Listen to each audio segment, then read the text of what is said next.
যে তোমার গুরুত্ব বুঝে না তাকে জোর করে বোঝাতে চেও না, শুধু গুরুত্ব কমিয়ে দূরত্বটা বাড়িয়ে দাও।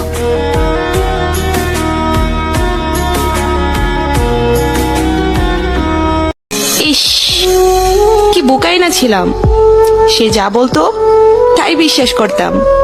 আসলে কখনো মনেই হয়নি এত সুন্দর করে কথা বলা মানুষটাও পাল্টে যেতে পারে।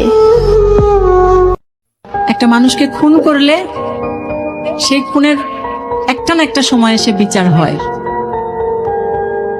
মন যে, এই হৃদয়টা যে প্রতিনিয়ত খুন হচ্ছে ভালোবাসার মানুষের দ্বারা, আসলে যদি এটার বিচার থাকতো ভালোই হতো। যে ভালোবাসতে জানে সে শত খারাপ জেনেও ভালোবাসবে, কারণ শখের জিনিস ক্ষুদ্র হলেও মায়া বেশি। তোমার আমার প্রেম